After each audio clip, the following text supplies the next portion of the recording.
guys, welcome back to LANApp. For today's video, we're going to show you how to fix 403 error on Hostinger. So if you're interested, let's start the tutorial. So if you're having this issue, there are going to be a few things that you need to do here. Well, first things first is you want to make sure that the time on your PC is correct. So at the bottom right, you want to go and check your time and make sure it's correct. So maybe you can compare this on your actual phone and see if your current time is correct. Now you can change this, update this to a different one. So you can go and click on right click on it, click on adjust date and time, and make sure that your time is correct here. Now, another thing that you need to do here is you need to make sure that the problem is not your actual browser. Sometimes our browser could be full of cache here, which in this case you need to clear those. So in this case, you want to go to your top right of screen, go to your settings, and you want to go to your privacy and security section.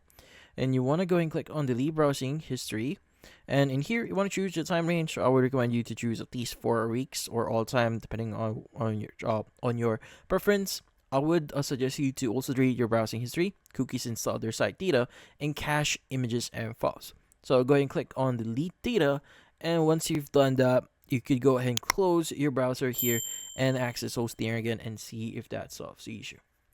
Now, another thing that you need to do here is you might need to access your actual website.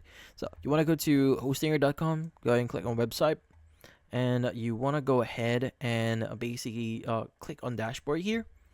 And in here, you want to go to your pages first. So if I'm not mistaken, it's going to be on the website, and you want to go to error pages. Want to look for forward tree error, and you want to click on reset.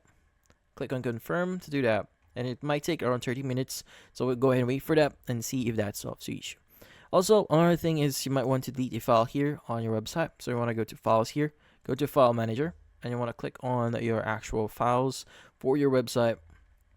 And in here, let's go and click on public HTML, and you want to go and access or look for HTA access.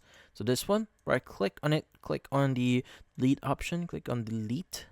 It should be deleted, so you could go ahead and see if that solves the issue. So in this case, those are the things that you can do here to probably solve this issue. But in this case, that's about it.